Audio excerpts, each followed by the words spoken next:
waking up in a bath of ice. I'm a victim of an organized. You know it is true. You know this time you're never gonna get it.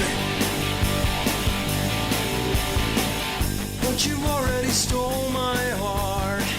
Yeah, Welcome to Cutthroat Queens Podcast, the place where urinal cakes retire into obscurity. We are here to take an open and honest look at all things indie horror. My name is Brett Mitchell-Kent. I am joined by my sister's best friends, mothers, doctors, yoga teachers, cousins, life partners, dog walkers, toilet brush, Elton Skelter, and this random woman we found passed out on a park bench, Chelsea Pumpkins. Hey. Hey. I resent that. And you're like a toilet brush that we don't bleach in between cleanings. Oh, nice. Thank you. I would like to be nowhere near your scaggy old dingleberries. Just going to let you fester in that like half inch of blue water. Brown after. Your own milky filth. Water. Yeah. I don't clean toilets. So I can't really comment on this, but I think that we have this little wand thing that like you like shove in this little thing and it like pulls out this little blue thing and you like clean it with that. Nobody invited this conversation. Like, stop it. So, who does? Just in case anybody was wondering, who does it? Yeah. My husband, obviously. Avi. Did you see the disaster that was me trying to do the laundry that day? How about the disaster that is your toilet after you use it? I tried to do the laundry that one day and he like talked down to me like, listen, just don't do this anymore, because I accidentally set it to this long self-wash cycle. That's brutal.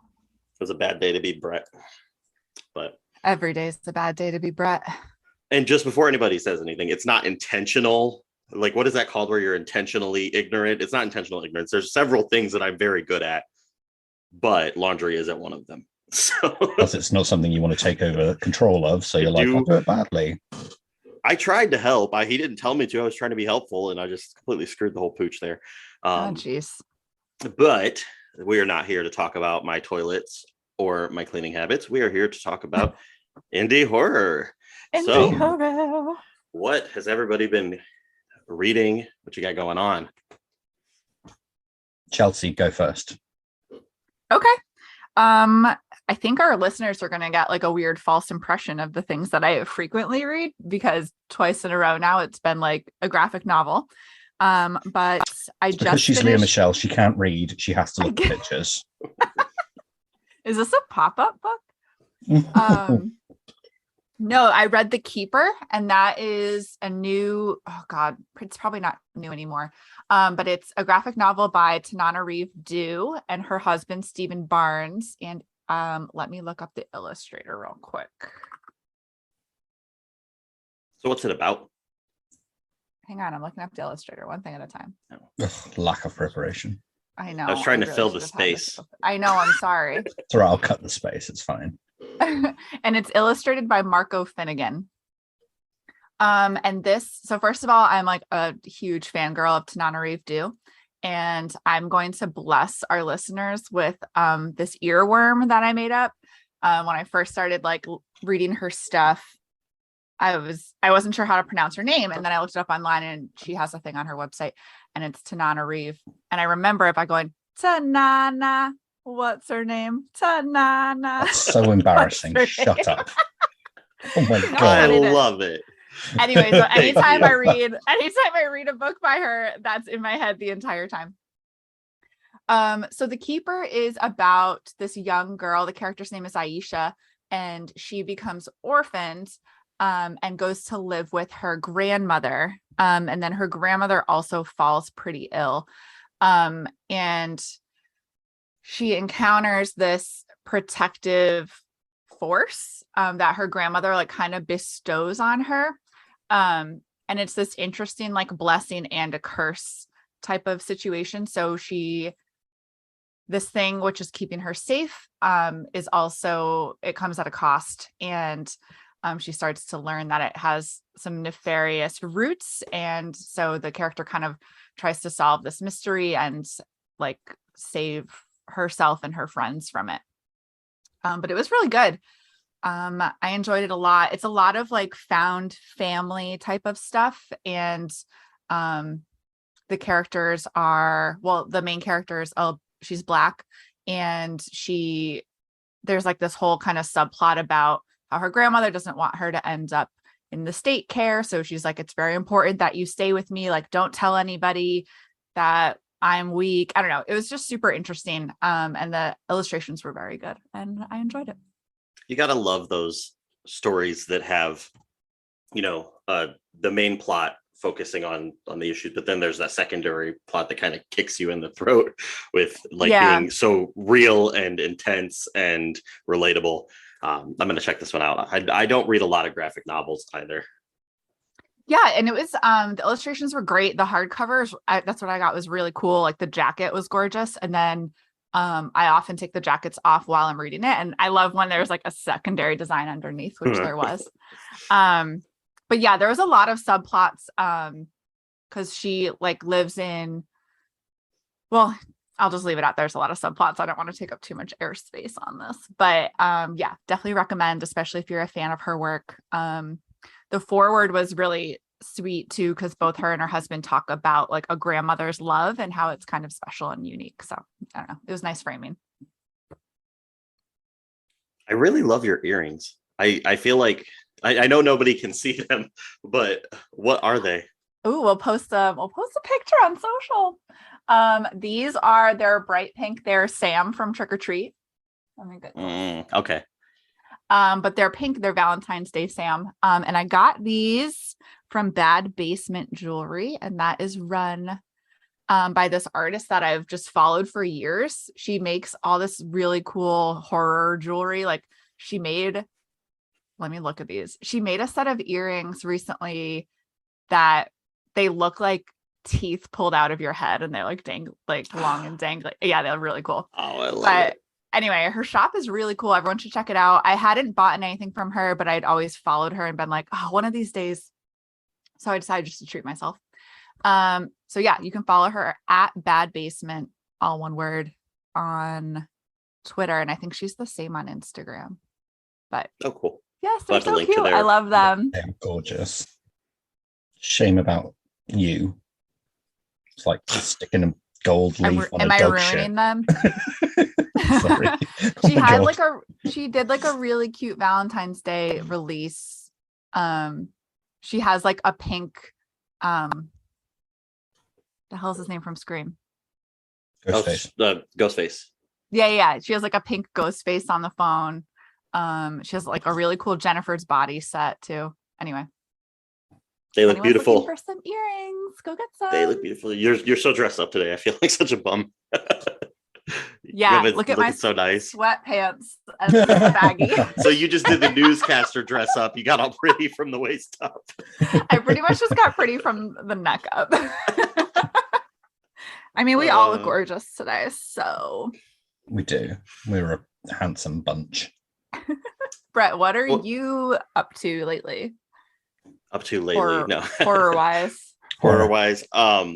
So I actually have been getting through the book that I posted on our Twitter was A Bouquet of Viscera by Bridget Nelson. Oh my God, that cover. That was why I actually bought it. I didn't read anything about it when I saw it. I just saw it. I was like, wow, that is insane. And it even has internal, like not specific illustrations, but there's kind of like a framing around every page. And it just really immerses you in the experience. Ooh. But beyond just how beautiful it is insane. So the first story is about a gal that can see auras, and she kind of goes vigilante, and it gets increasingly more intense. And then by the end of that story, you know that you cannot expect anything that's going to be coming for the rest of it, because it just completely kicks you in the teeth. How many times have I said kicked? Like, I'm in a mood apparently for the kicking, because it's like the third time I've referenced it today. You think my husband's out of town? No, I'm kidding. I would never do that. And so there's a lot of different aspects to it. There's, some nautical themes, some that are kind of cyber, but it's all very visceral. The name is good. for that. It's visceral, it's gory, and it's not holding back anything. I 100% recommend it.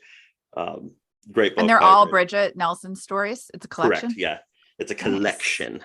Not an anthology. Not yeah. an we had anthology, to educate Brett on the differences recently. It still doesn't make sense to me. I don't understand. But if you tell me it's a collection, it's a collection. So it's a collection. It's great. We'll link to it. It's a good one to check out. And wait a second, wasn't this nominated as well for Splatterpunk? It was, yeah, for best collection. It is a Splatterpunk award nominee. Awesome, go Bridget! Yeah, so, and it's worth that. Yeah, that definitely checks out. Awesome. I wonder, where did you buy it? I bought it on Amazon. I'm just kidding. It linked from what she linked, I believe, is where I got it from. But no, that's cool. I wanted to take a second while we're talking about buying books to tell our listeners, if you haven't checked out our show notes, and you may not have noticed, but we do have a bookshop.org storefront. So what that means is if you shop on bookshop.org, which supports indie booksellers, you like a percentage of your purchase, if you shop through our shop, will go to us. So if you want to support the podcast while you're buying your books, that would be amazing. And we try to keep up with all the books that we mention in our podcast episodes. So you can kind of just shop around Bookshop for anything, but we have a running list of all the books that we recommend that are on this website. So anyway, well, I'll do a little extra tweet about that so you can see it out. So you can check it out. She loves the tweet. I do. I'm a Twitter. You're a twatter. Twatter. That's cool. That book sounds awesome though, Brett. Who is the cover designer? Cover and interior art by Lynn Hansen at lynnhansenart.com. And the book design and formatting was by Todd Kiesling at Dullington Design Co. Oh, I love Todd Kiesling. I always thought it was Kessling. I thought it was Kiesling. I'm Sorry not. If you butchered your name, Todd. Somebody that you should lean into for properly pronunciating things. I mean, I'm wrong. Pronouncing or enunciating. Proper pronunciation. But it's Todd. I got that part. Probably. I don't know. Todd K. I mean, a lot of people know him. I'm sure they can figure it out. Have either of you guys read any of his work? I have not. No, not yet. I read Scanlines not long ago, and it's so eerie. It's kind of vintagey. Kind of just reminded me of that whole nostalgia thing from the 90s anthology, because it's about a possessed snuff movie kind of thing. It's really cool. You should definitely check that one out. Yeah. Cool. But that's not what I've been reading this month. I'm going to tell you about what I have been reading this month. I see your Splatterpunk nominee, and I raise you a superior achievement in fiction collection on the Stoker's preliminary ballot for Paula D. Ash's We Are Here to Hurt Each Other. You know, when you are reading something and it feels like anxiety, but warm, nice anxiety, but not excitement. It's kind of like that. The whole thing is horrifying, and it lends itself so perfectly to sort of a really, really gothic feel to it. Ooh. And the weird, creepy guy on the front cover with the face of teeth is a recurring character throughout it.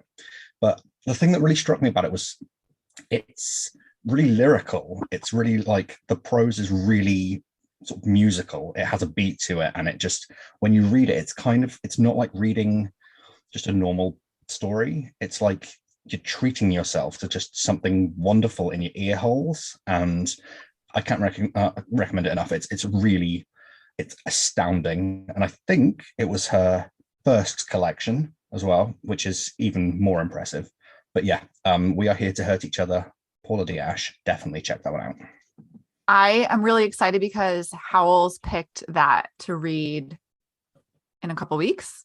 And I have a hard time getting through, as you know, any short story collection or anthology quickly, but based on your review, I think I'll be able to do it in a week. it opens up with a piece of flash as well. It's like it must be less than 500 words, that first piece, and it just kind of sets the tone for the rest of it. Nice.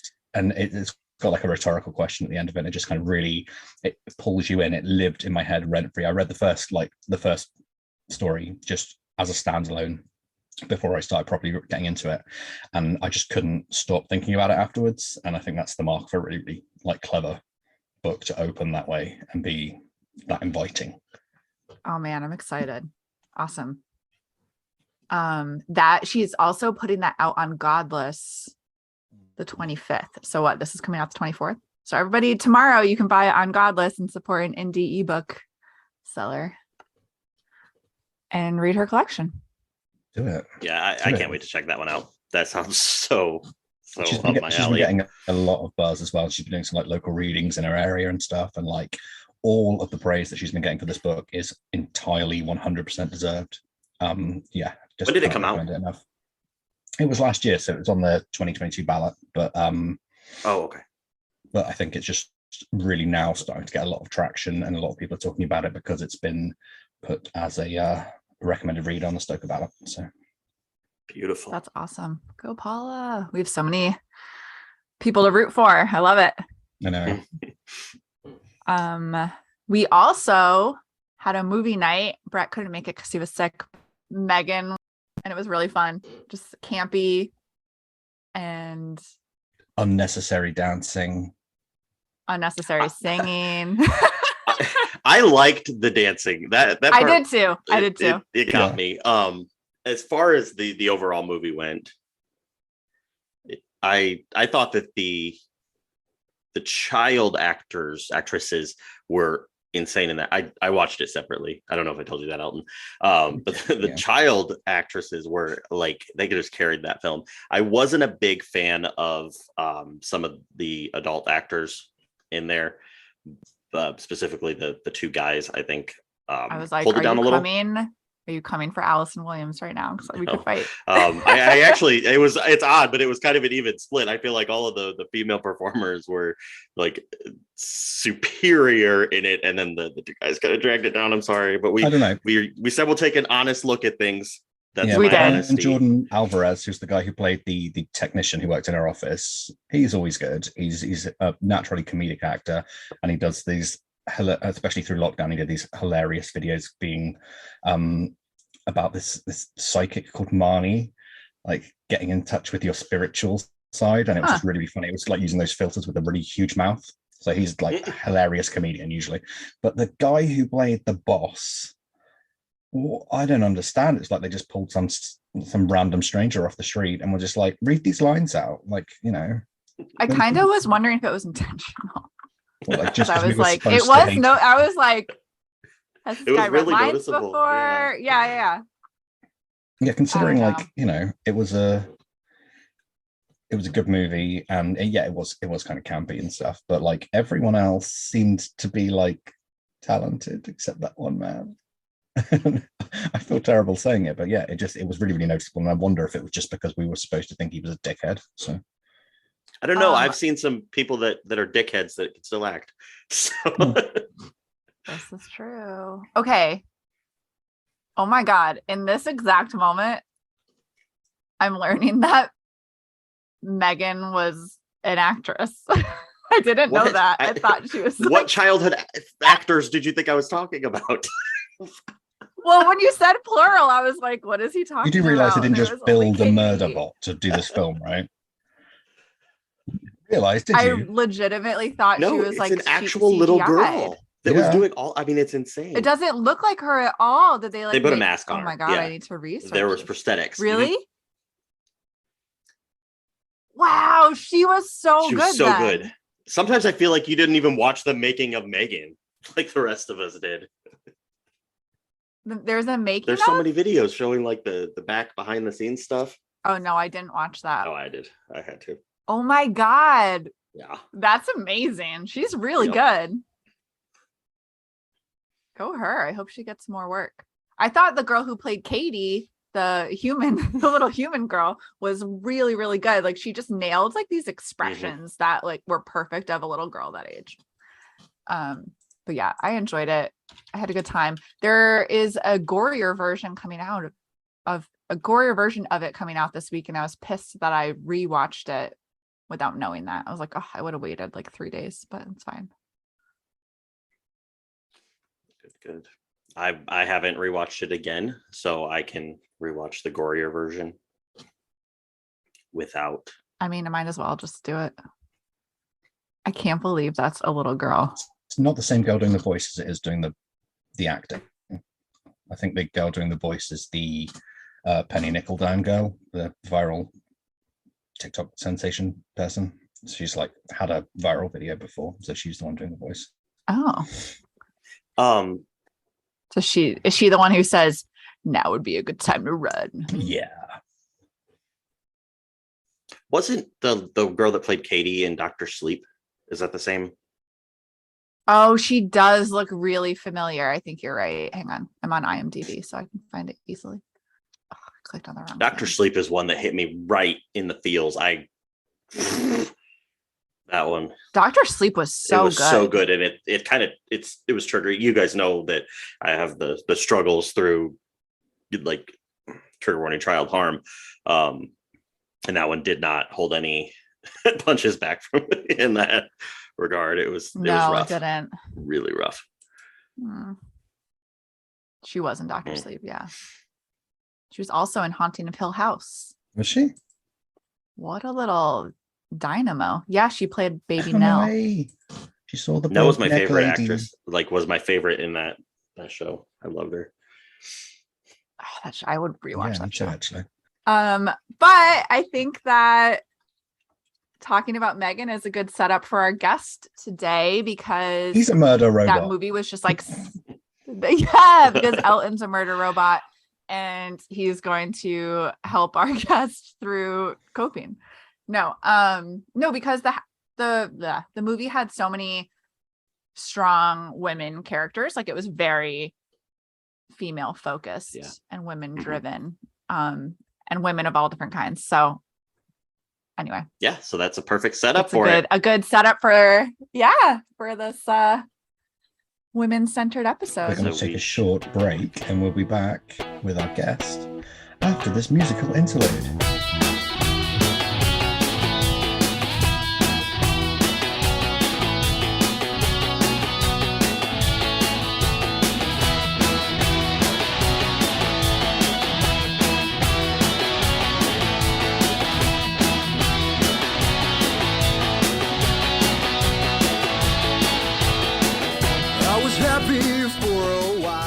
All right, we're back from a little break and we're ready to welcome our guest, Jolie Toomajan, to the show. Jolie is a writer, editor, PhD student, and all-around ghoul. Her dissertation in progress is about the women who wrote for Weird Tales. She is the editor of Aseptic and Faintly Sadistic, an anthology of speculative hysteria fiction, which we're going to talk about today. And her work has appeared in Black Static and Death in the Mouth, among other places. Despite all of this, her plan for the zombie apocalypse is to pour a bottle of hot sauce over her head. Jolie, welcome. All of this is true. Hi. Hello. Hi. Thanks for having me. Tell us about this hot sauce plan. I don't know about the flavor. I'm not like a hot sauce aficionado like everybody else is. So now, I was just going to go for like sriracha, just, Old Faithful. Is it to draw zombies or to scare them away? Oh, it's to make me taste better for them so that it's easier. Sriracha's the right choice then. Yeah. Like they care. Which kind of zombies are we talking about here? Are we talking about the fast running 28 days later ones or the Evil Dead slow walking brains ones? Oh, I don't know. Thinking that you'd survive either one is just an absolute ego. I don't know. The slow ones seem like you could just run away. Yeah, but not I don't run. Fast. I would just lie down. But yeah, right. I'm not that fast either. Like, I gotta move. I was just vaping. How long do I have to run? I don't know. The new zombies in The Last of Us are really scary. There's like different kinds, all in the same apocalypse. oh, Jesus, I know. I'd die in that one. I would totally die. Oh yeah, immediately. I'm a huge fan of The Last of Us, and day one, I figure I would just immediately be shot by the military for looking sketchy. I'm out. That's true. Did you play the game too before you? I did. I actually played the game and I wrote an article about it for Grimm. I wrote a fun little think piecey essay about how I don't want to spoil it for anybody. So we'll just say that there is no humanity to save. Like at this point, humanity's already gone. Stop it. Like we are the goals. Have you seen the people who are left? Like, See, I'm a huge fan. I played both of them. I'm a huge gamer. I'm a nerd. So my husband plays a lot of the horror-esque games. So he does like I do like horror board games. He does the actual horror video games. So he played Last of Us and like The Devil Inside. And if you haven't played that one's a really, really neat one. And that whole themology of games and they're really neat. I personally would not survive a zombie apocalypse. I'm not a hero. I'm more of like a runaway and barricade survival the door means kind of guy. Not being a hero, though. Surely it means being selfish and a complete bastard. Yeah, that. I mean, but you are there's a door, you are a parent. I'm shutting as well. it. So yeah, you would inevitably die because you are a parent, and parents would literally do anything to save their kids and get their kids to somewhere safe. So all parents have that opportunity of being like, I'm going to throw myself down in front of the zombie horde to save my kid. So only my kids. My most upsetting moment would be dealing with the pets. yes, that's exactly. It would be like, you guys are locked in the house forever now, and you're eating before I am. That's why I'm not going to survive.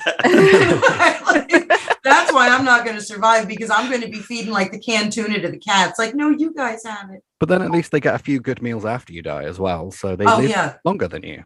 Oh, yeah. But I do want to talk about Aseptic and Faintly Sadistic. Yes. Tell us about your debut anthology. Oh, it's everything. I don't even know where to start. I'm like so excited about it. I've been excited since the call opened. I've been excited since I got in the slush pile. Like it's so incredible. So Aseptic and Faintly Sadistic originally was the brainchild of Carson, Winter, and Charles Tyra over at CHM Cosmic Horror Monthly. They knew when Roe v. Wade fell that they wanted to help, that they wanted to do like an anthology, but they knew that they weren't probably the right ones, especially as like, what are we going to do? Who are we going to have in it? What theme are we going to use? They knew that probably they weren't the right ones to do that, to direct that. And so Carson, as we were sort of brainstorming in like the writing group and stuff, I was like, oh yeah, I'll help. I'll do whatever. I figured I was going to like slush or write. That'll fool me. But he was like, no. How about you edit it? And I was like, all right, I will invent the time, because like I live in the middle of nowhere right now. And so whenever anything happens, my singular option is like a strongly worded letter. Do you know what I mean? Like that, what am I going to do? Nothing. There's no protest. There's like 10,000 people here. Like there's nothing to do. And so whenever anything terrible happens, like I have nowhere to like put those big feelings. And so even though I have I have a day job and then a full-time, I get my doctorate full-time, I'm finishing my dissertation.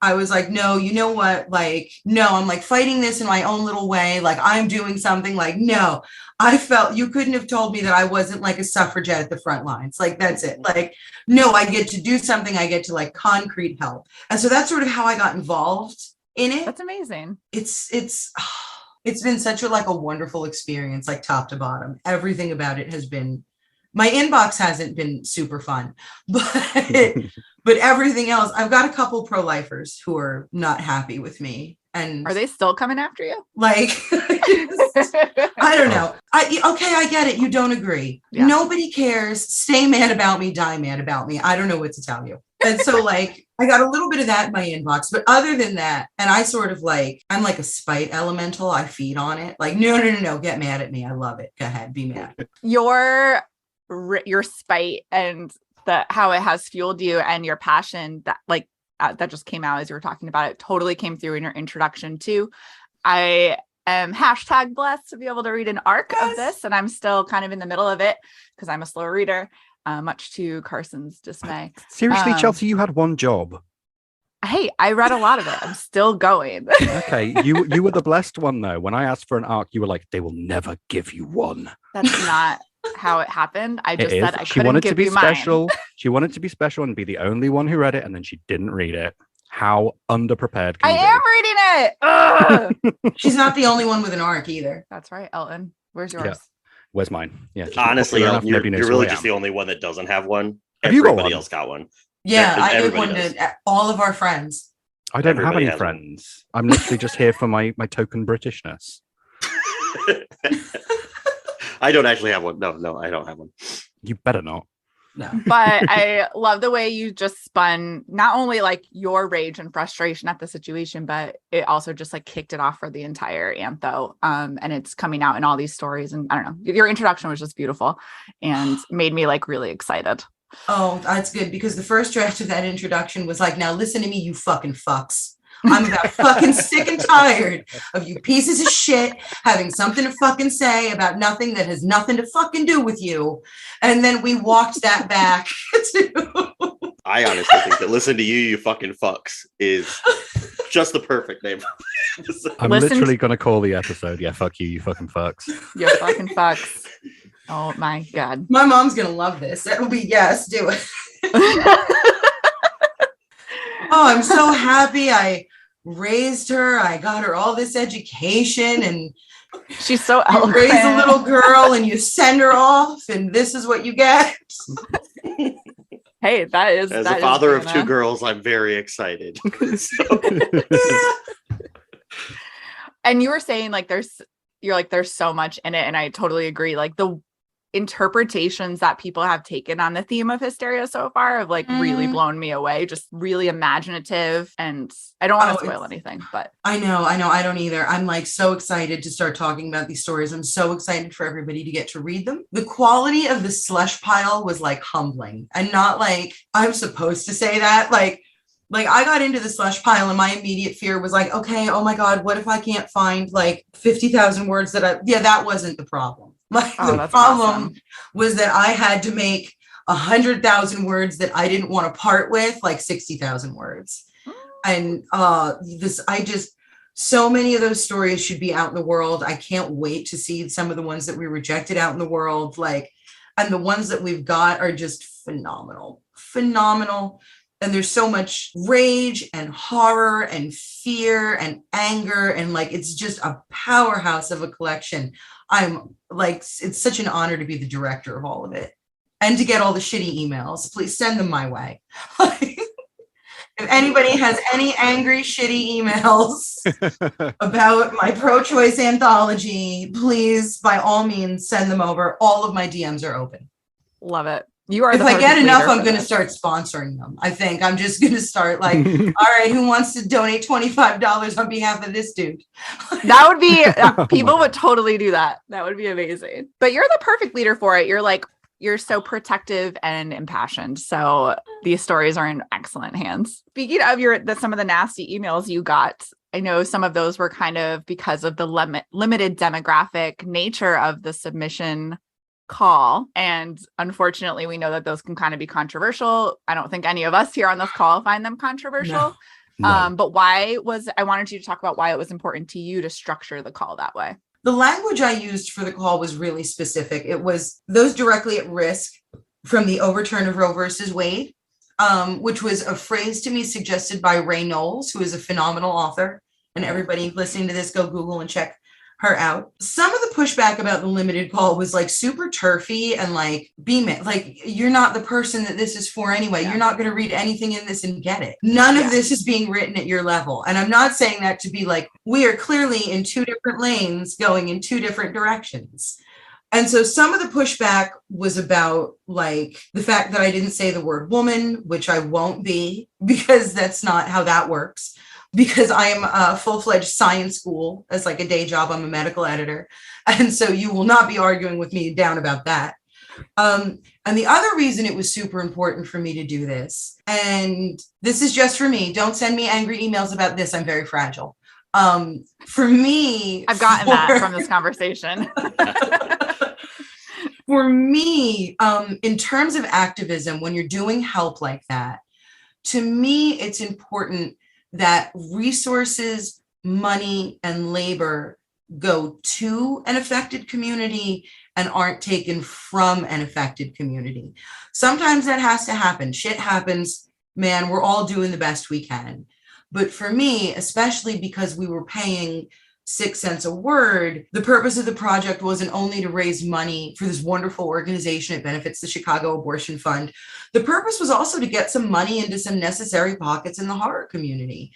And like, I didn't, because the call was going to be limited to people who were directly at risk, I didn't want to like not pay anybody, be like, hey, you just had something terrible happen. You've lost all of your bodily autonomy. Can I have $250? That wasn't what we were going to do. Like, that's not going to sit right with my heart. So I'm not doing that. I was thinking really deliberately about like where I wanted the money from both the sales to go and from the original call to go. I wanted all of it to benefit in the immediate as many people as we could possibly benefit. And so that's why it was important for me to keep it limited to people directly at risk. I got some incredible pieces, but the writer would not be from the United States that I had to say no to. You know what I mean? Yeah. Them's the breaks, man. I wanted to put money in the pockets in the horror community, and then I wanted to further do some good work with it. And so that's sort of how we ended up with that limited call. Everybody mad about that can also stay mad about that. Fuck you, you fucking fucks. As we say exactly. On the Cutthroat Queen. Leave me the fuck alone. I'm trying to work here. Like, nobody asked. I got it. I have a world to save. Okay. No, I love that reasoning. I think a lot of people who get mad about it don't consider that aspect of it, where they see it as like, oh, now I can't get into this thing, instead of like, these people are getting paid for this. And that's important too. And plus, like, isn't the one thing that you hear all the time is, well, if you want to go make your own. Okay, I did. Like, yeah, absolutely. Ta-da! Like, I did. You told me to go make my own, and I did. I listened to you. Everybody's very happy now. And I think it's important that a lot of conversation revolves not just in the horror community, but in the overall theme of the world and how it's evolving, is pay attention to the spaces you occupy. And that's just one of that. It wouldn't really be a space for, I guess, myself or Elton to occupy in this situation. That should be funneled to the folks that should be occupying that space and telling that story.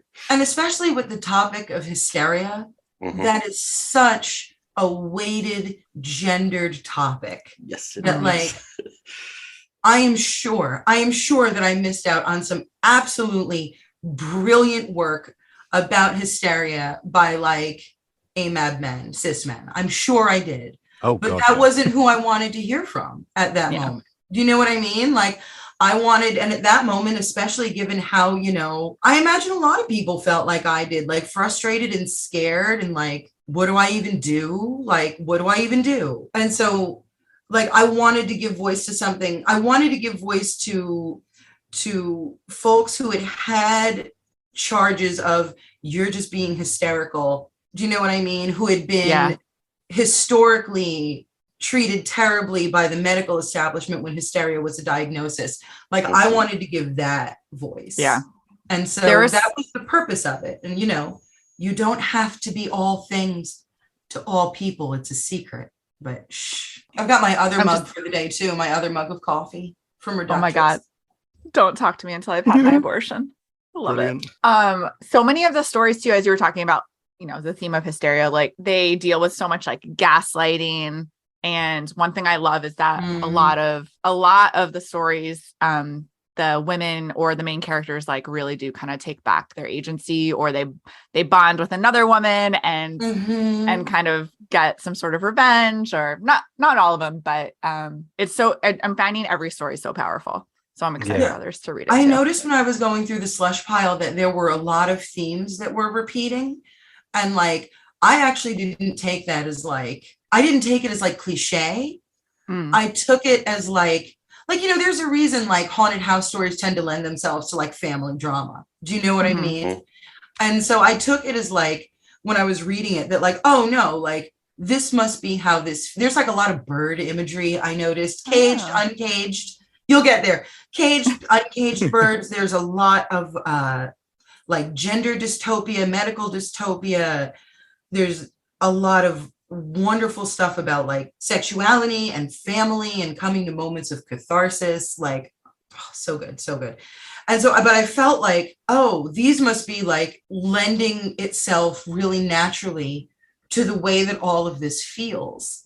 And so I actually tried to pick from like the gamut of all of those when I was putting them together. And so like, I'm so happy that you noticed that it's like, no. There's like a lot of like getting your agency back or getting uncaged or destroying things. Like there's a lot of like, you're going to have to, okay, Elton, what I'm going to need you to cut out is me saying that the anthology is so good every 6 minutes, the entire podcast. He'll do it if you send him an arc.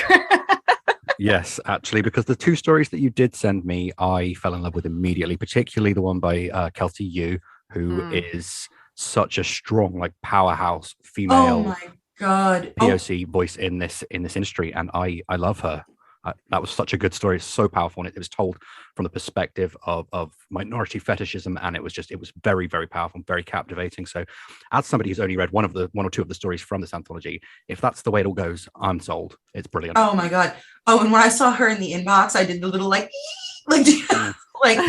because I'm not just like I'm a fan. Like I'm a writer. I'm a fan. I'm like an academic. I read everybody's stuff. And so like I got in that inbox and geeked out. I was like, oh my God, these people sent me their stories. And she was one of them.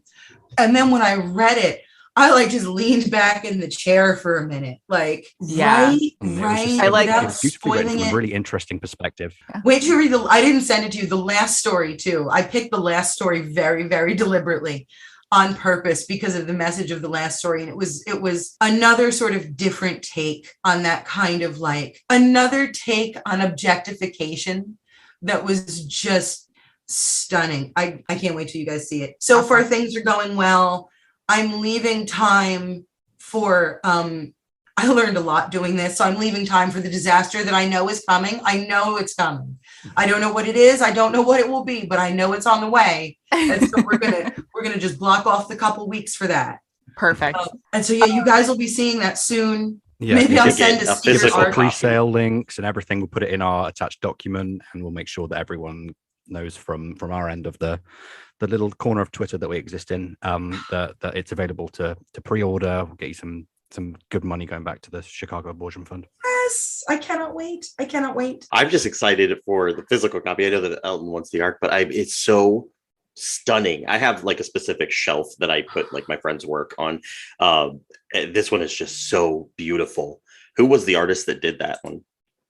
Mary Esther Munoz. Google that. Just go to her Instagram and just lean back and bask.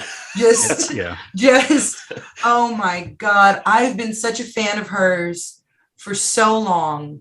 I follow a ton of artists on Instagram. I'm one of those people who like can't draw a straight line with a ruler. Like there's no way. And so like, I find that anybody who's like a master of their craft, like really, really magical. And she's a master of her craft.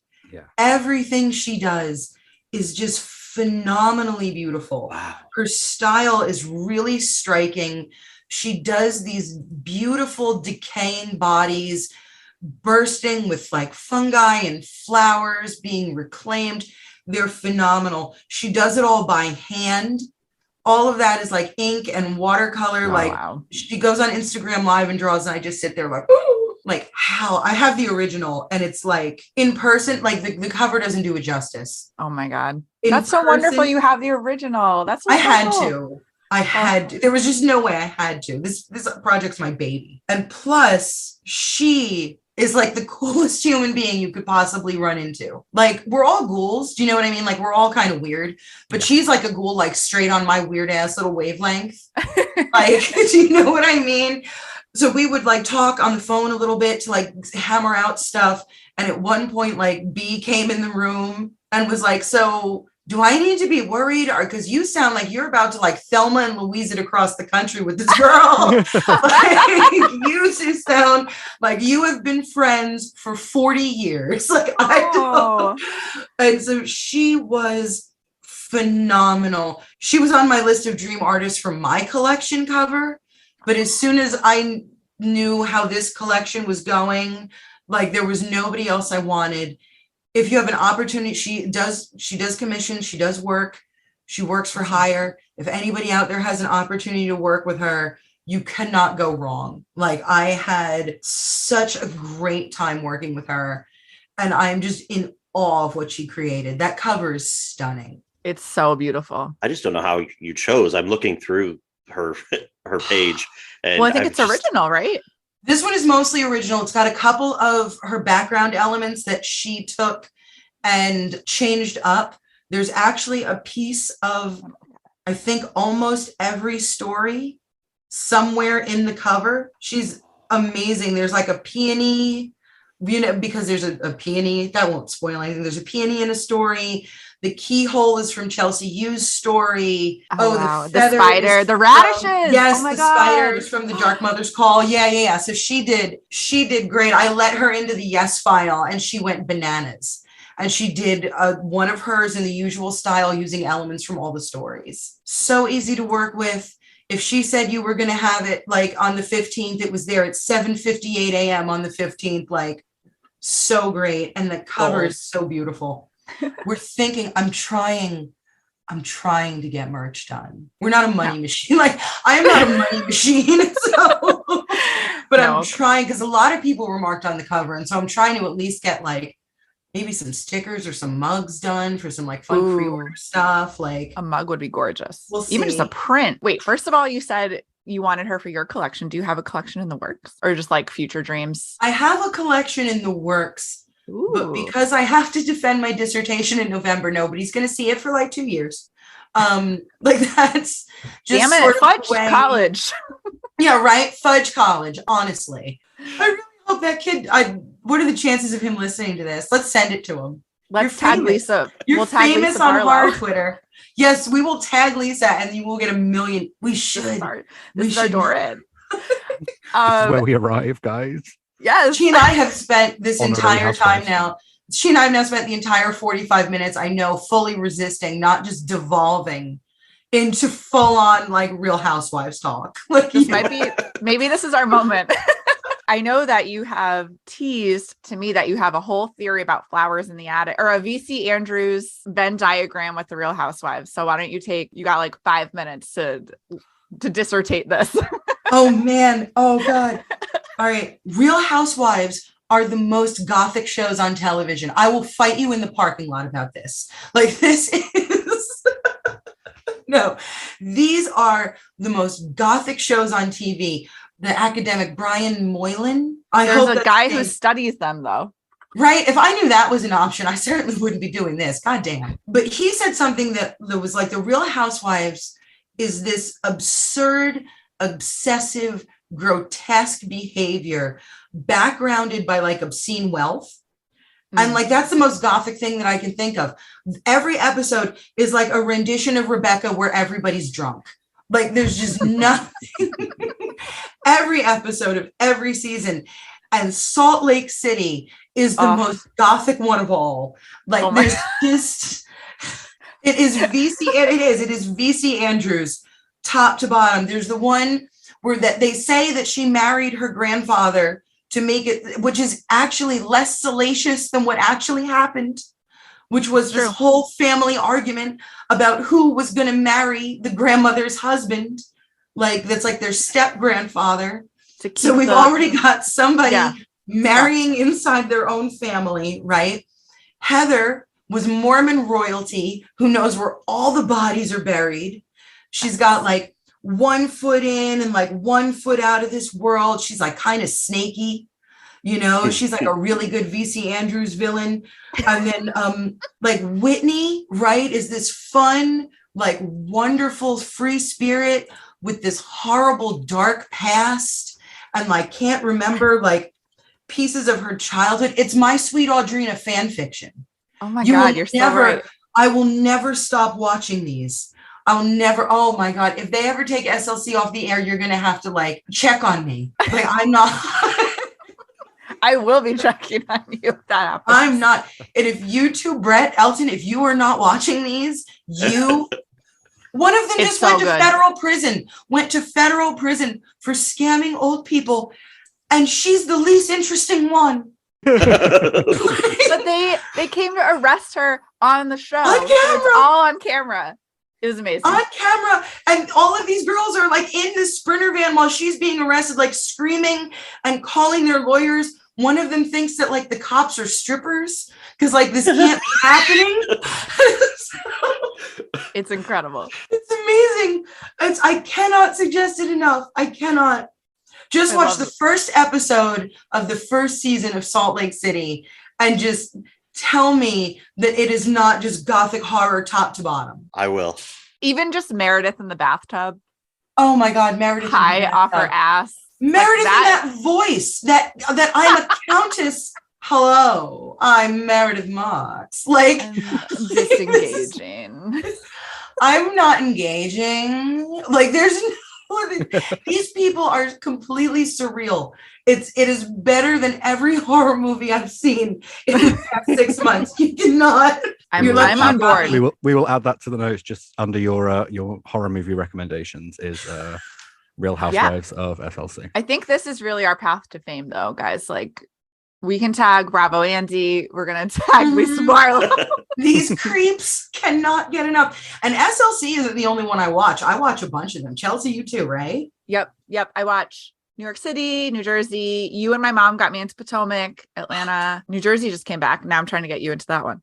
Yeah, there's even more than that, Brett. I only watch like half of them. Oh my God, there's dozens and dozens and dozens of them. Yeah, There's one in Dubai that I really wanted to see. I didn't get to watch that one. I'm going to try and catch up. There's a Melbourne, Oh. and I think they're doing one in South Africa now too. Ooh. Oh, God, that sounds deadly Dark. and amazing. Yeah. Like, I wanted to right? watch Like- the Dubai one just for like the extravagance. Tell us about the Chicago Abortion Fund and why you picked it. So Charles and Carson sort of asked me where the money should be going. And I knew I wanted to do an abortion fund and not one of like the larger umbrella organizations, because those do good work. Like, don't get me wrong, but they do different work. Yeah. And when you're looking at like pound for pound, like who's on the ground helping women and other pregnant people get access to abortion services immediately, who is fixing direct, immediate problems? It's abortion funds all day. Do you know what I mean? Like, they're the ones who are really going to be doing this. And so when we went to pick one, all right, we had a bunch of criteria. We wanted a fund that had several years of operation under its belt. We wanted one that had a really good rating on Charity Navigator. I know what The you're talking charity- about. Yeah, Yeah, the one there's- that like yeah. rates them. Yeah. Yeah, there's like a website that's like really good for that. So they had to have a good rating on that. They needed to be trusted, long time established organization. And we also wanted very specifically to pick a state where we knew that abortion access was going to be safe in the long term. And it looks like for the foreseeable future, it's going to be Illinois. And Illinois actually, I think, just further put protections for abortion access in their constitution. So like, they're all right? They're set there. It's protected there, but it's located in this sea of states where abortion is not accessible, where reproductive healthcare isn't accessible. And so it looks like Chicago is going to be the nearest place for like the middle of the country where abortion is going to be safe for a long time. And I suspect that, most of the Midwest is going to be going there when they need to get, reproductive health care, including in emergencies. And so that seemed like the Chicago Abortion Fund was a phenomenal place. It was a safe charity where we know the money is going to do a lot of good. We know the area is going to need a lot of help. We know that this problem isn't going to go away. It's very ghoulish. But actually at like one of the first meetings that I had with them, we were talking about timelines, and I was like, like there's no danger of me getting my rights back. Like, this is a long-term problem we're having. And so this doesn't have to come out in 2 weeks. This is a long-term problem. Like, we need like a long-term solution. Yeah. Take your time. We'll always need the money. Yeah, right. Take your time. I'm in no danger of being a full human being in the near future. And so the Chicago Abortion Fund specifically is so great. Let me look at notes because I want to make sure. I'll misrepresent myself all day, but I don't want other people. I don't want to misrepresent. So from their website directly, the mission of the Chicago Abortion Fund is to advance reproductive autonomy and justice for everyone by providing financial, logical, and emotional support to people seeking abortion services, and by building collective power and fostering partnerships for political and cultural change. So what they do specifically is they provide grants between $100 and $300 to people seeking abortion services, and they attempt to give this grant to 100% of the people who contact them for help. They also provide assistance in locating additional funding, travel. And so, yeah, they provide direct cash in hand grants to 100% of the people who contact them. They're a fantastic organization. They are busy. And so please, buy my anthology, but also don't limit yourself. By all means, send them a little bit of money too. Help us, because some of us don't have access to medical care anymore. It's an emergency. No, I love that there's so much thought that you put into who you picked. And I think especially in emergencies, like you get inundated with people asking for donations, and it can be kind of hard to parse out like what's the best place to go. So I appreciate you doing all that research. I've done it. I mean, I've done some. I sort of knew what I was doing. I came into it. It's one of the reasons I got to be editor, is because I came into it with some knowledge. I've done not anymore. I'm old and I'm tired. And now I'm like the activist who makes you cookies and here's your sunscreen, go protest. Drink your water, go enjoy, have fun storming the castle. That's who I am now. So I just picture you this witch in the woods, enjoy yourself, kids, for justice. I'll have soup on the stove. Yeah. If you get arrested, call me. I'll be right there. That's who I have to be now. I just don't have the ability to stand in the hot sun for 8 hours and yell. I just can't. I'm old.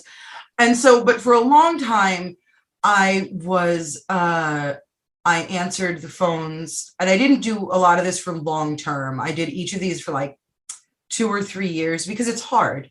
I volunteered answering the phones at a rape crisis center for a couple years at 2 different ones. And I also did clinic escorting in 2 different states for about a year each. And so I sort of knew my way around the activist landscape, even though I'm not a part of it like that anymore, because I've moved into doing, writing strongly worded letters and editing anthologies, part of my exciting career. So I sort of knew what I wanted to do, but I definitely wanted to put a lot of thought in it. And I wanted to make sure that it wasn't just gonna proceeds go to whatever gigantic multi-billion organization that doesn't need my help. I didn't want to do that. Yeah. I wanted to this caused emergencies. And so I wanted to fix emergencies. And then the long-term fight is, somebody else's bucket to pick up and run with, and good. And I'm going to support them when they do it. We will definitely be encouraging all of our listeners to donate too, as well as buy the anthology. So it being your debut, what do you have any editing advice you would pass on to another newbie? There's way more work than you think there is. And what you're doing as an editor is you're spending 3 weeks reading stories, and you are spending 4 months doing administrative work and formatting and tasks and copy editing and proofreading and contacting people and sending out arcs. There's so much more work than you think there is. My original timeline was super short. I had to adjust it a bunch. However long you think it's going to take, add 3 weeks to every step, just in case. Best case scenario, you'll be ahead. Yay. Yeah. No one's going to be mad if you're early. But it was everything just sort of took longer than you would think. Much longer than you would think. And the other piece of advice that I have is to reach out to people in the community who have done it before, and they will help you. Now that I've done it, reach out to me. I will help you. If you're a first-time editor and you don't know what the hell you're doing, drop in my DMs. I live all day to I want to see everybody win. That's sort of my thing. Let me help. So we originally contacted Tenebris because Tenebris had done Your Body Is Not Your Body. Mm-hmm. And we were any tips, guys? And they were super generous with the help, with everything that we could possibly need, with advice, and with, they put an advertisement in their newsletter for us. They've been phenomenal. And then when I was putting together the TOC, I was sitting with the TOC editor with my head in my hands, oh God, what order do these go in? And I contacted Alex Woodrow, who's the editor over at Tenebris. And she was so generous with her time. And she gave me such good advice. And when I was I've got these 2 stories that are really vying for the ending spot, for that punch you in the face spot. What do I do? She gave me really great advice about what to do with both of them.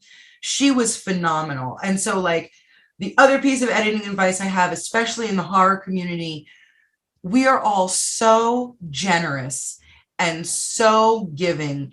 and so like cool with each other that when like the chips are down, ask your community for help if you don't know what you're doing. Somebody's going to help you. They are such champions over at Tenebris. I don't Rock know how they can give all the time and like still have energy to put into their own stuff. I cannot rock stars. And like I've got a book over there too, but like with Carson, but like they have nothing to do with like Aseptic and Faintly Sadistic. CHM is putting it out. Tenebris isn't printing it. And they were still immediately like, we're going to help. Let's help. Just fantastic people. That's amazing. I like that the name of this podcast is going to be Fuck You, You Fucking Fucks. And it's all going to be me talking about how wonderful everybody is. We do want to talk a little bit about your book that you have with them too. So maybe this is a good time to start that. Can you tell us a little bit about Post Haste Manor? Oh, soon. It's coming soon. When's that one coming out? Does it have a timeline? Tentatively, I believe we're set for October. It's publishing. It doesn't feel soon. I want it now. I know. And Carson's got Soft Targets coming out in March 1st. And so he's going to be doing that. And then we're going to be working together for Post Haste. Post Haste Manor is a co-written book. Like some of us have referred to it as like a set of interconnected short stories. Some folks have referred to it as like a novel and composite. So it's a book. We wrote a book. We know that. So Post Haste Manor came about actually because Carson and I are both members of Howls, the book club Discord. Shout out to Howls. You should join over there too. And he had a story in Apex that I read and I was really blown away by. And I had a story in Black Static that he said he really liked. And he was like, we should work together. I was like, yeah, all right, whatever. Like, yeah, sure. Fine.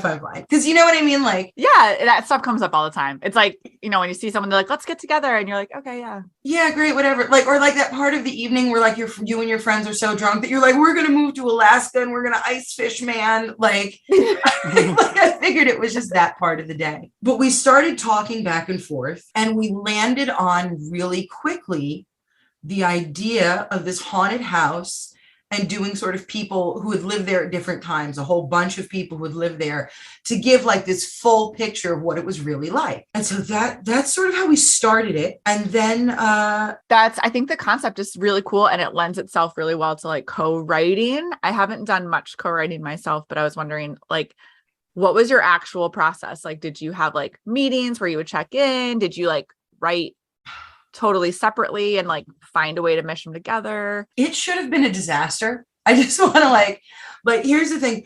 Our co-writing process was incredible. I had a great time. We had absolutely no problems. It should have been a disaster. Like when I look at all of the pieces, I'm like, wow, my ancestors really were like, we'll just make this work. Because that's amazing. Like, first of all, I'm an only child, so we're starting at a deficit. Right? Like I already know that like I am not inclined to listen to other people. I'm like not inclined to deal with anything I don't want to deal with. And like I have only child problems and I know that. And second of all, we have really, really different writing styles. Carson is one of those brilliant people who can like write and edit in their head as they go. He just bangs a story out, 3 days, a week tops. It's exactly what he wanted. You read it. It's fucking genius. Fuck him. Fuck you, Carson. Fuck you, fucking fucks. Fuck you, Carson, you fucking fuck. And he moves on. He writes very quickly. He works very quickly. He has a very definitive vision and goal when he goes in to what he's writing. I am one of those people who will write and edit a story for literally months and months and months. Elizabeth Frankenstein is the saddest girl on earth. I wrote for 6 months. Water Goes, Sand Remains. I wrote for 4 months. Wow. I am one of those people who kind of spit something out and then I go back and edit it piece by piece by piece. And I'm one of those people who's really like, do I want the really in this sentence or do I want the really in this sentence? That should have been a disaster and it wasn't. He was finished both pieces, the longer stories and the shorter pieces. He beat me by like a month to 6 weeks finished each time. But it should have been like a year. So I think I did really well. But what we did is we talked the whole time we were writing. Like we just sort of chatted about what the other was doing. And so we knew what the other one was up to in like pretty good detail at any given time. We would pick up threads from what the other one was talking about and sort of run with them in our own stories. And the constant communication, I think, was really the key to the success there. Because when it came time to edit, we found that with like a couple adjustments, we had written like a cohesive narrative, just keeping up chatter, even when we didn't know exactly what the other one had written, even when he hadn't exactly written the other thing. And so the process for that was super fun. It was just me and Carson playing yes and for months and months, just getting weirder and grosser and stranger and like more experimental like the whole time. It was blessed to write. I mean, you sent us a couple chapters, and first of all, Echo's chapter is like my absolute favorite. That was like, I think about it all the time when I pick up my cats and they're like, what's going on over there? And I'm like, what is going on over there? What is it? What do you see there? That was amazing. I wrote that story as a eulogy. And because when I wrote it, so for people who don't know, this wasn't deliberate. I knew that I wanted to have a non-human narrator. And when I was trying to figure out which narrator, like what I was going to name the narrator, she had started getting sick. My cat Echo was like 20 years old at the time. And she started getting sick. And I knew what was going on. And so I was like, you know what? All right. I've taken her to see like both oceans. She's gone on vacation. Like this cat has had everything. And I bet she'd like to be a published author too. And so oh my God. I named it after her. And I don't know. I don't want to say like the character is her because that's fucking weird. But like, you know how like you have your pets and you have your idea of what their personality is sort of like just from living with this living creature every day? Yeah, absolutely. So I just sort of took that for a direction and ran with it. And so, yeah, that one's really close to my heart, actually. That one is, it is probably one of the grosser stories. And it was like, but it's also like, to me, one of the sweetest. Yeah. And so like, yeah, I'm so happy you liked it. I can't wait for Oh my God. I loved it. I like couldn't put that down. As soon as she started reading it, she was like, guys, check this out. It's got a cat narrator. Oh, yeah, I was gushing. And now nobody can critique it because you know it's about my dead cat, you assholes. So it's the most genius thing you've ever read. anyone who says anything else will just say fuck you fucking fuck. Mm-hmm. I'm really excited I haven't read any of Carson's chapters, so I'm excited to see how they all come together and oh boy, make a whole all thing. I'm gonna say, and this will make sense later, is I never get to be the rat. That's all you when you get to I never get to be the rat. If you don't just die right, it's in my opinion the best line. He wrote the best story in the book. I'm just picturing where that could be going. The title is I'm 90% certain. You can get mad at me, Carson. It's the title of the story is Rats and Dogs on Planet Nowhere. I read this story and I like put my head in my hands and I just started laughing because it was so gross and so freaky and so Carson. So hard. I was going to say that's pretty Carson. All right. Well, you mentioned before that Carson had noticed your story, Elizabeth Frankenstein is the Saddest Girl on Earth from Black Static. And I had read that too, loved it. That and your Water Goes, Sand Remains piece in Death in the Mouth, they both have really strong cultural components. Can you talk a little bit about how your cultures influence your stories? So for those of you who are new to me, I am both Armenian and Jewish, which makes me, I think, the mid-boss of like generational trauma. And I'm not the end boss, but I'm definitely like an elite enemy of generational trauma. And so a lot of times, like I bring that with me. One of the things that I do, and I did this in both Elizabeth Frankenstein and in Water Goes, Sand Remains. One of the things that I do, it's really comforting me. I tend to sit in one or the other. I tend to either write a character who's Jewish or a character who's Armenian. And part of that is because like, that's my experience, right? Like my cultures are beautiful. They deserve to be shared. And like when a character sits down at a table and I'm like, okay, what's at this table? I don't see like like eggnog. What about like meatloaf? Is there meatloaf on the There table? is, there is a huge Italian meatloaf. There is. But do you know what I mean? When I sit down at a table and I'm like, what's at this table? It's olives, it's halva, it's lavash. Do you know what I mean? And so like, to me, it's always really easy to be like, oh, okay, well, this character's name is like Hasmik now. But one of the reasons that I pick one or the other and sit in it is because for one thing, for me, it's really comforting to write someone who like just naturally fits. It's relaxing to put down because I've sort of got like a foot in both worlds. I have like very wobbly, and there are people who like wouldn't consider me either. Do you know what I mean? That I wouldn't be Armenian enough or Jewish enough. I'm just some like, I don't know, nowhere man, hatched from an egg, no parents, no culture. But like, so for me, it's really comforting sometimes to put some of that static down and just sit comfortably in like one aspect of my identity. And the other reason that I tend to sit in one is because it's so specific of a background that I felt like if I wrote a character who was both Armenian and Jewish, and like, this might be really egotistical, but I feel like it would invite you to like read me into it. Okay, And like, I am not these people. Like these people in my work behave very poorly. I am not these people. So like if I ever make like a mixed Armenian and Jewish character, it's going to have to be like an 80-year-old dude who like works as a security guard. Like I'm going to have to make it so like, far removed. Like there is no way that you are going to be able to try and read me into this.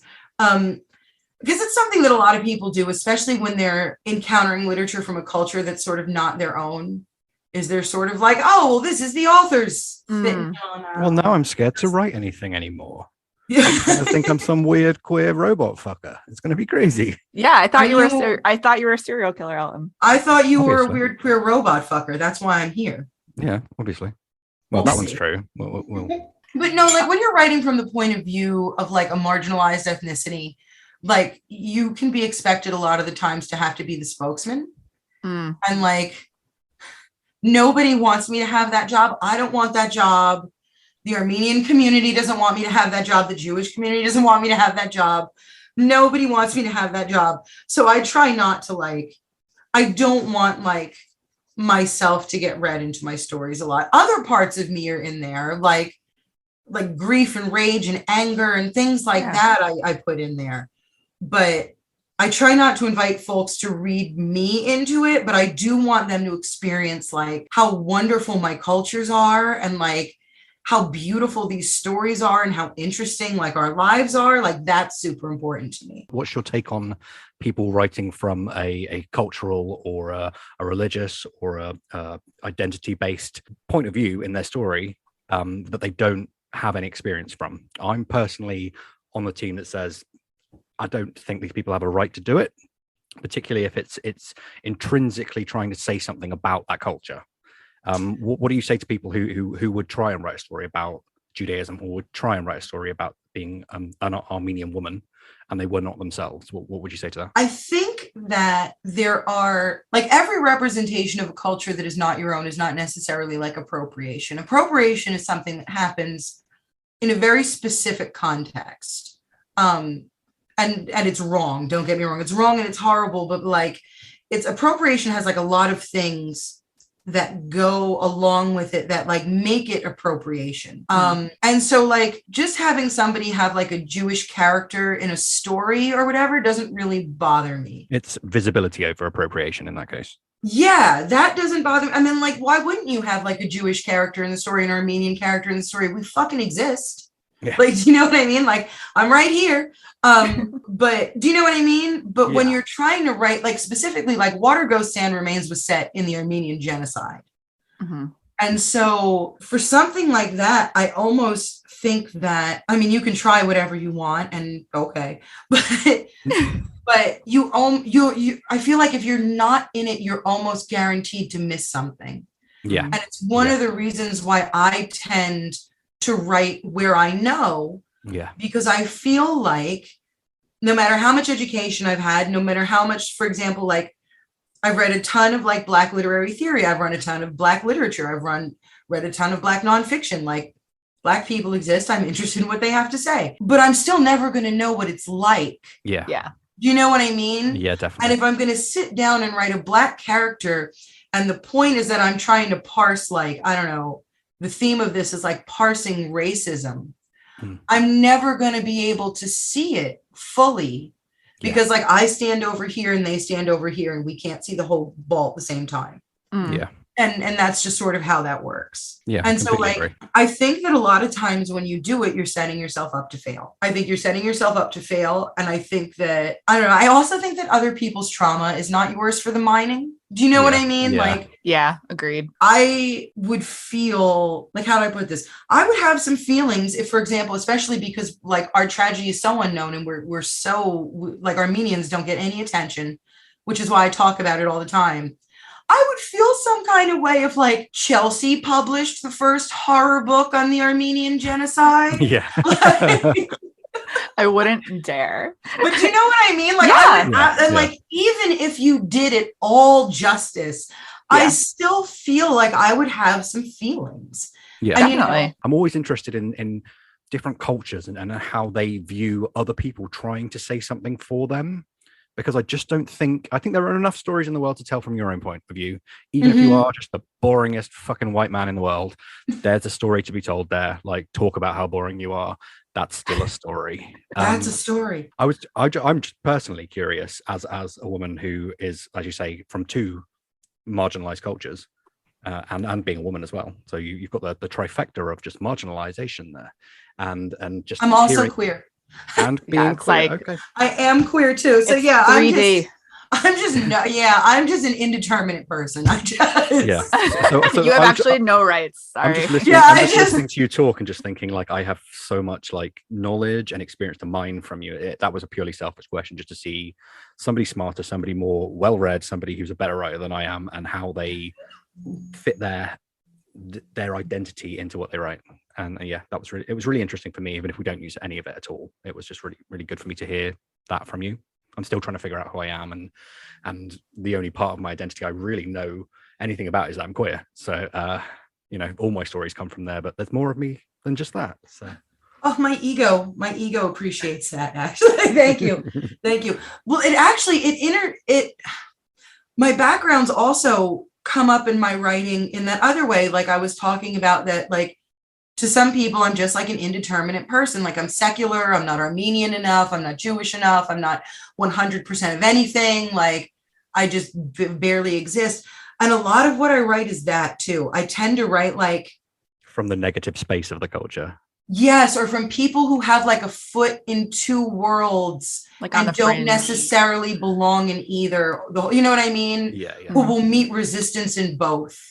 And so, like, I guess that's what I'm working through in therapy this month. I've written stories where I've worried while writing, are people going to think this is what I think, or this is like about me? And there's even been stories like I've like handed to like my mom, and I'm like, don't let dad read this. He'll think it's about me. Like, oh my God. I spend a lot of time thinking about that. Like, am I overstepping my boundaries do you know what I mean? Like, there's been some stuff that I wrote that was Armenian, and I decided I didn't want to say it in front of non-Armenians, and I cached it. You know, I was like, no, this is going to be cannibalized. I don't want to say this. I have to realize that like, there's a couple of us. You're only going to run into like a handful of Armenian spec fic writers. And I have to be conscious of like, even if I don't want to be the spokesman, like people may do that. Yeah. And so I look at stuff and cache it when I'm like, this isn't the part of my experience that I want to share with anybody who isn't of my experience. Yeah. And then you always have that issue as well, writing horror and trying to write convincing villains from a potentially cultural or background thing. Like, I love a problematic gay man. I think there are so many of them in the world, and they are so interesting to be mined. And I want all of my characters to be problematic gay men. But I also don't want people to think that I am a problematic gay man. But you are. Well, yeah, obviously, but nobody else knows that. Like, calm down. Other people know that. No, it does. It lives in your head, I think. And I think that if you're not the type of person who wants to think about this, then I guess don't, and good luck. Like, do you know what I mean? Like, I'm not going to beat you with a baseball bat, but if you are the kind of person who thinks that this is something that you're supposed to be thinking about, like, I feel like it takes up like a good amount of cylinders every time I sit down to write. Like, what am I putting in this world? Like, what am I putting out here? There's always that voice in the back of my head that goes, no, this isn't something that you want attached to you. This isn't something that you want to say. And maybe it's just that's striving because we want our work to be taken seriously. We want people to come back to us and go, I believe that what you say has a point, has a meaning, that none of this is pointless, what you're doing right now. And I think that just, for people who are super conscientious, that is a huge thing that takes up brain space. And that's, plus there are things that I want to read that I don't necessarily want to put out in the world. Yeah. Do you know what I mean? Like, and so I think about that a lot. I don't know. People say that when you do that, it makes your fiction safe or boring. But I feel like work that upholds the status quo, like, is just too, you know what I mean? Like, if you're upholding the status quo, what are you really doing? Is it is that really like toothy hardcore writing, or are you just like finding that middle ground where like you don't want to hurt anyone by doing it, but you also cannot just stay inside this preformed box that says this is exactly what I'm allowed to do and this is only what I'm going to do. And especially me, because I'm mad as hell all the time. But I fucking love mad women in fiction. I'm like, yes. Have them just break created some shit. Like a new fiction subgenre, which is the Real Housewives of Hysterical Horror. Oh my God, we should write that. You are that queen. We'll write that shit. I have several stories that amount to a woman is so fucking mad that the world ends. And that's just my brand now. That's what we're doing. I love it. I just keep writing this and I'm like, let's go. Okay. I know, Ellen, you have to read Elizabeth Frankenstein. But I don't think you can get it digitally. He's in England, isn't he? When I type Black Static into my search, it brings up your issue because I have like gone to that site. Oh, it is listed in pounds. Yeah, I'm pretty sure they're a UK magazine. Oh, excellent. I'll pick that up. Never mind, Ellen. You have to buy it now. I'm gonna. Yeah. Just buy that one. And the one that's coming out now is the last one. Oh, yeah. Shit. Didn't they say that before? Down. Do we know? No. He said that he's going to be retiring, but this time, all of the stuff that's come out has been like, it's the last issue of Black Static. I feel like Indiana Jones getting under the door with his hat. Like, yes. You just got right before the door. It's been a dream of mine for like a minute. And so like, I feel like, oh my God, like right before the door closed right in my face. Yes, yes, yes. That's so amazing. That is cool. You should be very proud of it. That's a great story. Also a joy to work with. I haven't really worked with anybody yet where I'm like, you fucking assholes.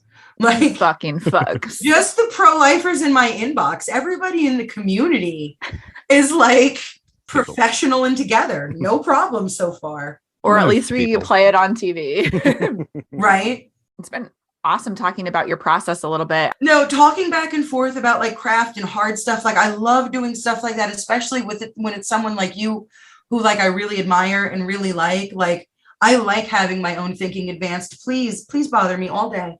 Aww. Okay. 60,000 word book incoming.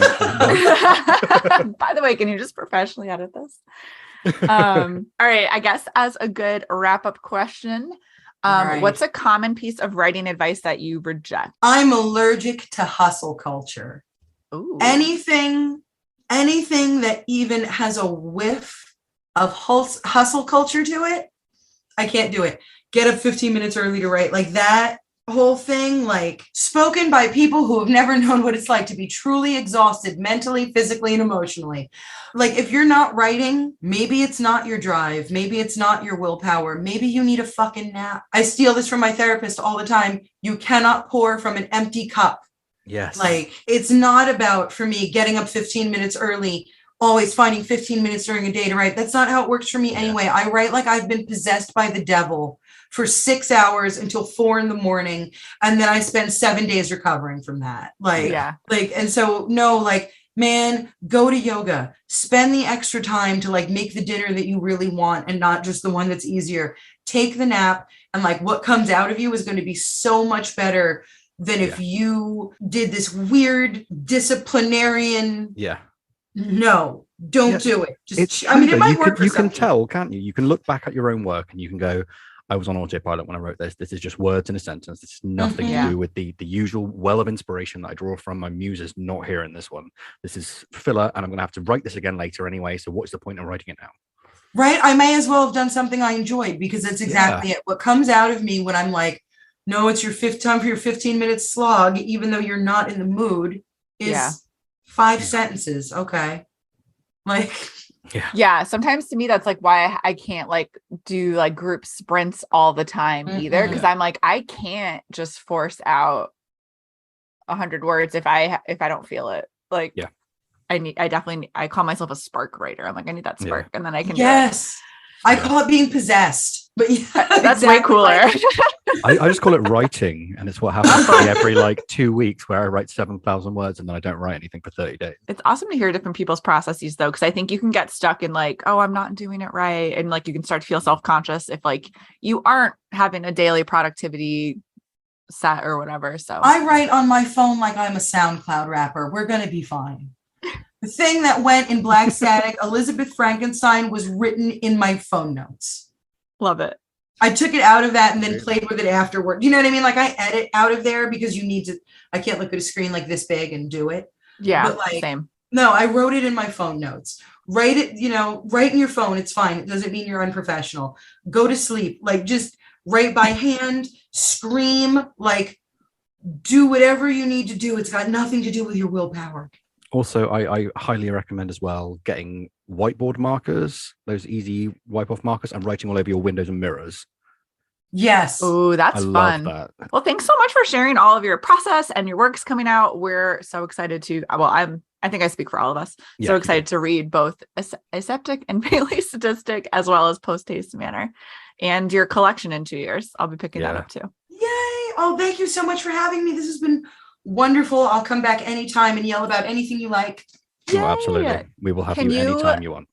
Before we close out, can you tell us where we can find you on the internet, like your handles and your website and stuff? You can find me everywhere at Jolie Toomajan. It's all at Jolie Toomajan. The Twitter is at Jolie Toomajan. The Instagram is at Jolie Toomajan. The Spoutable is at Jolie Toomajan. The TikTok is at Jolie Toomajan. All there. You're on My TikTok? website is super out of date, so don't go there. Are you TikToking with the Gen Zers? I'm not. I was a little bit. I was thinking about it. Like, so this is fun to tell you at the end of a podcast. I hate the sound of my own voice. Oh, same. Understand? Yeah. I'm really self-conscious about my accent and whether I'm suppressing my accent. And you know what I mean? And so, like, I think you sound lovely. I might do it like, everybody lip syncs. So maybe I'll just like lip sync to things, and then I'll never have to worry. Do like a Darth Vader voice filter. If I sound like Janice from Friends. You should do that witch voice we were practicing earlier. And everyone will just think you sound like that all the time. The activism witch. Have fun, guys. Go throw a brick. All cops are bastards. I love it so much. All right, Elton, do you want to play us out? I would love to. This has been the Cutthroat Queens podcast. We are your hosts, Chelsea Pumpkins, styled today by the softer side of Sears, hair and makeup by the Indigo Girls. Everyone's fuck, that's so mean. Everyone's favorite lecherous uncle, Brett Mitchell Kent. And with the unearned confidence of a white Christian college girl, I am Elton Skelter. We have been the Cutthroat Queens, and you are welcome. That's the end. Sorry, I'm such Yay! Good job. The fuck did you say about me? I'm a victim of an organized. You know it is true. You know this time you're never gonna get it. But you've already stole my heart. Yeah, you ripped it and tore it apart. You know